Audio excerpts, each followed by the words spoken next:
Hello everyone, welcome back to Classic Automotive Services.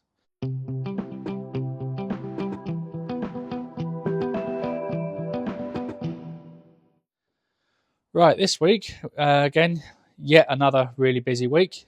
We'll start off with what we had in the first part of the week. We had the white Stag that we done the carburetor swap on a few videos ago. That came in for its oil leak on the back of the engine.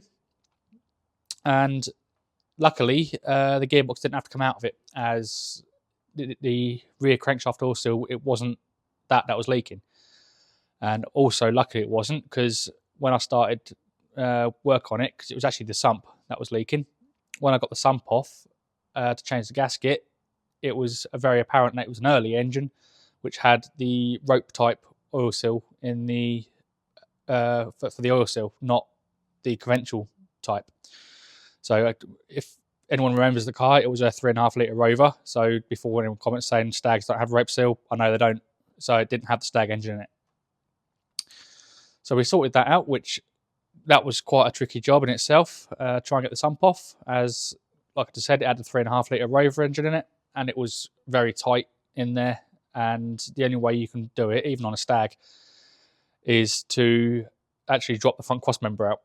So we had to drop the front cross member. You don't have to take all your suspension off to do it. You can just release your bottom control arms under the steering rack, and then lower the whole cradle down and leave everything behind, and that'll give you enough room to manoeuvre the sump out. But it's not an easy task, especially when you've got a 3.5 in there. It's a bit tight up the right hand side, especially around the steering column, etc. So trying to get the bolts undone for the cross member was a mission when they've been in there all these years as well. When they were seized, it was not fun. And then if you saw on our Facebook page, we had Twins Tuesday, which we had 2 white Stags in, one of them which was the oil leak Stag, and the other one was clutch failure, which was unfortunate, as the car was going to Stoney this weekend, but we did get it in and get it sorted. So we had that in, and again, that was an absolute nightmare of a job. Usually they're not too bad. You're looking sort of around 6 hours to pull a gearbox out of a Stag, change the clutch, put it back in, get it all sorted out, and off it goes. But that one, that fought tooth and nail. Every single bell housing bolt was seized into the gearbox, and you couldn't move them, and access is really, really limited on that. You actually have to undo your rear gearbox mount and lower the back end of the gearbox down to actually get above the gearbox with extension bars sort of that length to be able to get in there to undo the bolts. So it wasn't fun. Then once we got all the bell housing bolts out, the gearbox wouldn't actually come out of the engine. It actually, the issue with the clutch was that the centre plate had seized to the splines on the gearbox. So, and that was due to it having a clutch at some point, and there was no lubrication on anything. I mean, any moving part on any car needs some form of lubrication. And I'm not saying you've got to cake the input shaft with grease, because that's just going to cause havoc and spray around everywhere inside the bell housing and wreck your clutch anyway. But you need just a light smear of grease on it, just so it's got some lubrication. And it also help not get corrosion in there. So we sorted that out and got it all back together. And weather dependent, the owner is taking it to Stoney today, as the car is for sale. So hopefully he decided to take it, because the weather's not too bad. It's not the best, but it's okay. And so that we had that sorted out as well. We've got plenty of pictures of all this. We put in the video. As on that car as well, the hydraulics had failed. That's what the initial problem was, that we thought, because it was just losing all its fluid. But it was due to the clutch being seized and the springs on the clutch being seized as well, that it blew the hydraulics out. So again, it was just poor maintenance and poor repairs before the current owner actually purchased the car. It all comes down to that: poor quality repairs and poor maintenance, as most of these cars do. So what else did we then have in this week? We had our new employee Ross. He's been working on the Blue 7. So he's got it completely stripped now. So it's pretty much just a rolling shell, and we're starting to prep it for paint. And I did say when we start on it, we will go into what this car is going to be, so we will do that. So this car, it's already been converted. The shell's already been converted to right-hand drive. I have got to finish off the conversion on it. Some of it's we're not quite happy with, so we're going to finish off the right-hand drive conversion so it's done properly. It's then going to be prepped and painted, and it's going to be done in flamenco red. So that's a very nice orangey red, lovely colour on one of these. Having a full length of Basto in it, hence why we haven't actually started on the roof yet. We've got the old sunroof out. We haven't started doing prep work on the roof because we've got to cut the hole bigger.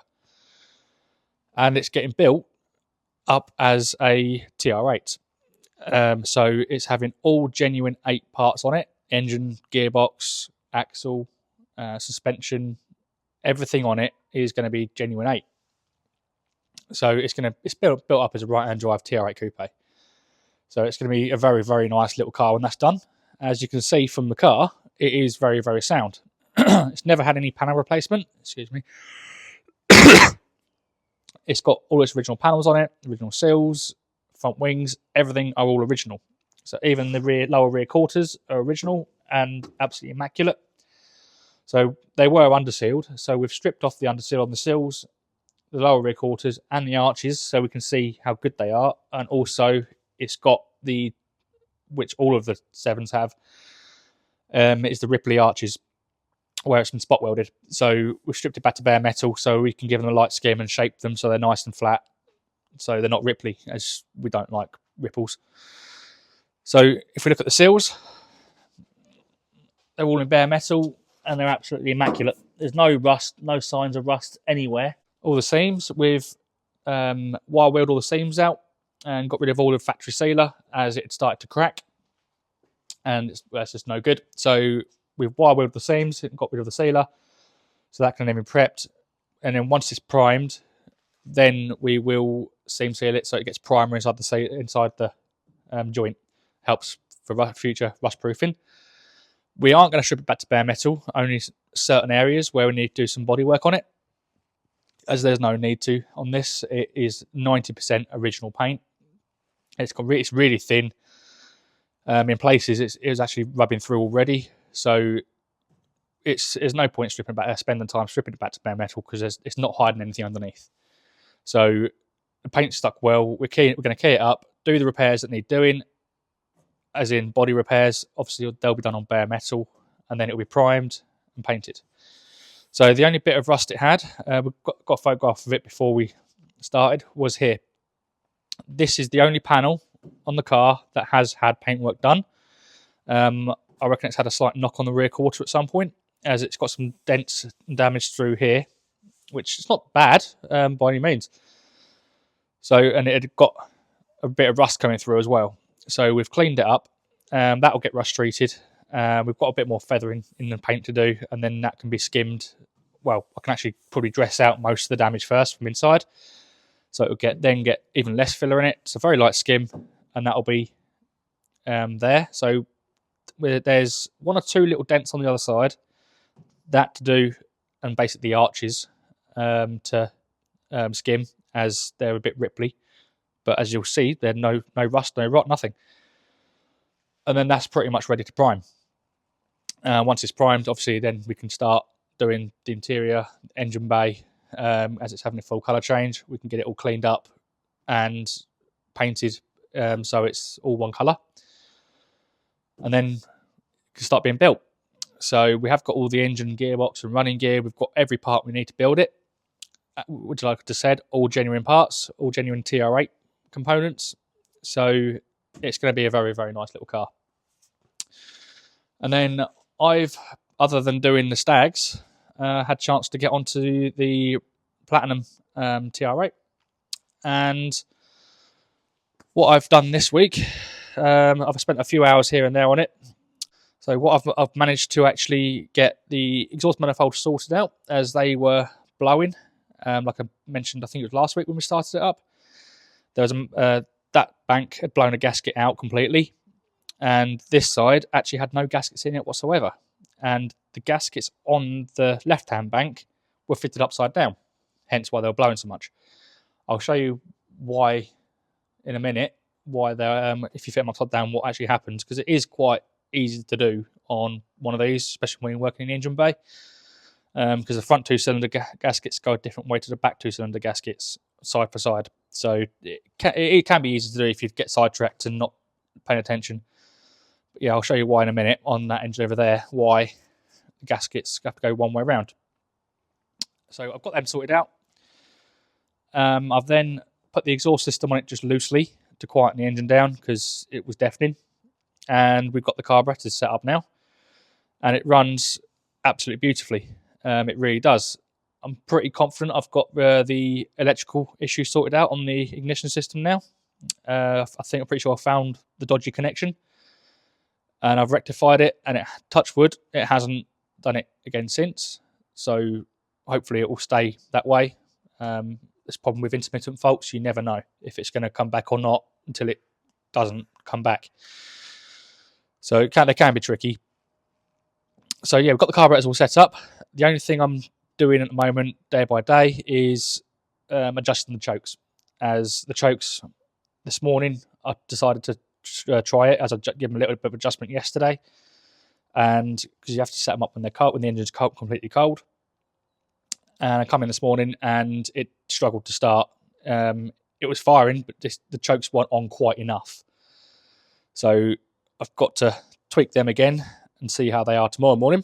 Hopefully, they're just it's minute little adjustments on the chokes, but it's just annoying that you have to keep doing it when the engine's cold, because once the engine's run, you can't do it. You've got to wait for it to go completely stone cold overnight before you can then reset them again. Otherwise, you're just going to go around in circles with it. So it should spin over and fire straight up now, and it sounds lovely. So it runs absolutely spot on. Carburetor's all set. Well, the ignition time is set. The carburetor's all synchronized now, and she purrs. She really does. So it's nice and responsive. Engine sounds absolutely spectacular. It's no knocks, no rattles, no cam followers clattering away. It sounds really, really nice.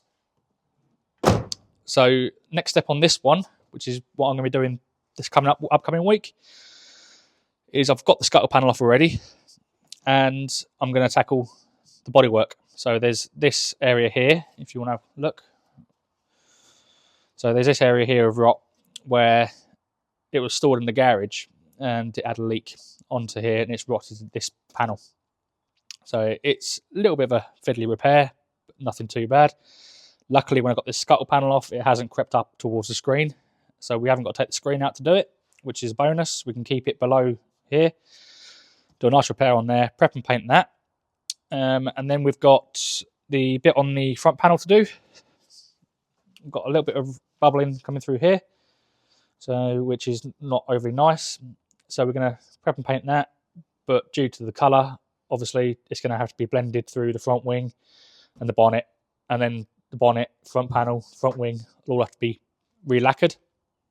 And then there's some holes on the rear lighting panel, which we'll have a look at. At some point, it's had fog lights mounted to the rear panel, which is just nasty. So we've got to weld up the holes, clean it off, and then prep and paint the rear lighting panel. If the colour match, hopefully the colour match will be really, really good. And because it's not physically edge to edge, you've got a big gap and it reflects different colours here anyway. As long as the colour match is really good, we won't have to blend it into anything else. So it's coming along very, very well, and it's very, very close to being finished now. Once the bodywork's done, we've got some interior work to do.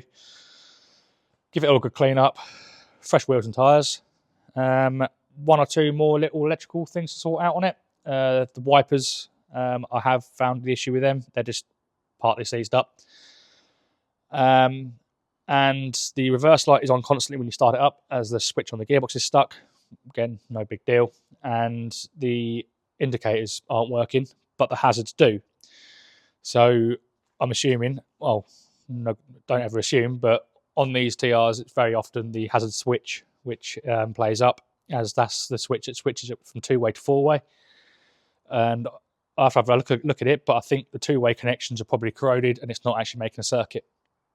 As when you put up the hazards on, everything comes up. It's either that or it's going to be something like a flasher unit. So we'll have a look at that and get that sorted out, but there's no major issues.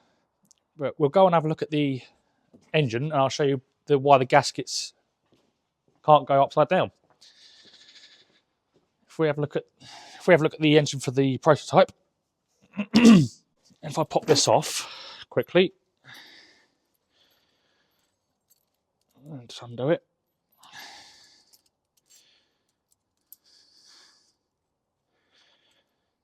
Okay. Here we have the gasket. That's the way it should go, obviously. But if you flip it upside down and line up the holes, one, it obstructs the port, and two, it'll blow out of here. That's actually got a gap around here. So that's what happens when you fit the gaskets upside down. So that's a correct way to do it. And again, it is very easy to do in the car, as you would think that they all go the same way, but they don't. The back two cylinders go this way, and the front two cylinders, they don't go the same way. If you offer it up, you have to flip it around. And if you get it upside down, like so, hang on. That's the right way. If you get it upside down, it creates a gap. And that's what happened on the silver one. The gaskets were upside down on the left-hand bank, which then blew the gasket out and caused a massive gap. And then the right-hand bank didn't actually have any gaskets in it at all. So why, I don't know. Obviously been off at some point in its life. Someone done some work, just thought they'd put some exhaust paste around it or something. I don't know. So you don't know what people do to these cars over the years. Let's put that back on there for a minute. So yeah, don't fit the gaskets on the exhaust manifold upside down. What I do when the manifold's off is I lay off the gasket up, make sure it's right around. I then lay it on the rocker cover, and I lay all four on the rocker cover the way they've got to go round, so I can then get the manifold in and then slide the gasket in, take it straight off the rocker cover, slide it in, put the bolts in on each cylinder. So that's why I do, and it works every time. So it can be a bit, like I said, it can be tricky in there, working in there. It is easy to do, and I admit I have done it when I've been in a rush before in the past. I fitted all the manifold gaskets, started up, it's blowing, and yeah, I got one of them the wrong way around. So I've done it myself. It is easy to do when you're not paying attention. So, and that was some years ago now, but yeah, and it was on my own car, so it weren't too much of an issue. But I think that's where we're up to this week. The car that we mentioned last week, the wedge-shaped vehicle, which is British, that we've got coming in, that's hopefully going to be here on Friday, and I don't think anyone guessed correctly what it was. I haven't read all the comments, and I did read some of them, and no, up to that point, no one had guessed what it was. We had guesses of TVR and etc. Like the 3500 one, whatever it is. I don't know, it's not one of them. But keep guessing. You've got another week. I will give you a clue, but don't just guess the make. Guess the make and the model, and let's see what people can come up with. So the clue is to, what was the saying? Simplify and add lightness. So if any of you are car fans, you'll instantly know what manufacturer it is. So please put a comment in and have a guess of the make and the model. On that note, I think we'll leave it there, and we'll put the picture of the work done this week. So please like and subscribe, and we'll see you next week.